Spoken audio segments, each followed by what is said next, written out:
காதலர் தினத்தை முன்னிட்டு தியேட்டர்ஸ் மற்றும் ஓடிடியில் என்னென்ன படங்கள் ரிலீஸ் ஆக போகுதுன்றதை பார்த்துடலாமா? எல்லா மனுஷனுக்கும் ஒரு பொண்ணு மேலே லவ் வரதுக்கு முன்னாடி காமன் தான் ஃபஸ்ட்டு வரும். அதான் நேச்சர். இந்த காதல் கன்றாவி எல்லாம் அப்புறம் தான். 2K லவ் ஸ்டோரின்னு ஜெகவீர் மீனாட்சி நடிப்பில் சுசீந்திரன் டைரக்ஷனில் இமான் மியூசிக்கில் ரிலீஸ் ஆகுது. அடுத்து காதல் என்பது பொது உடைமைன்னு லிஜமல் ஜோஸ் நடித்த படம் ஒன்று வருது. அப்புறம் தினசரி அப்படின்னு ஸ்ரீகாந்த் நடித்த படம் ஒன்று ரிலீஸ் ஆகுது.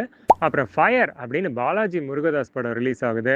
அடுத்து பேபி அண்ட் பேபின்னு சத்யராஜ் ஜெயின் நடிப்பில் ஒரு படம் வருது.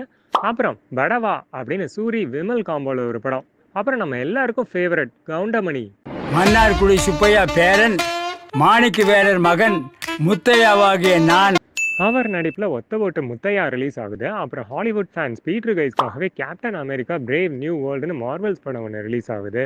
ஸோ மொத்தம் 8 படங்கள் தியேட்டர்ஸில் ரிலீஸ் ஆகுது. இப்போ ஓடிடி ரிலீஸ் பார்த்துடலாமா? 4 வருஷம் லவ் பண்ணேன்டி, எப்படி இப்படி பண்ணுவான்?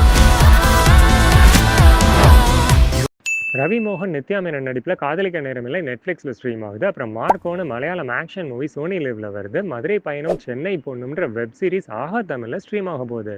எல்லா படங்களையும் பார்த்து என்ஜாய் பண்ணுங்க. அடுத்து வேலண்டைன்ஸ் டே ஸ்பெஷல் வீடியோவில் சந்திப்போம். பாய்.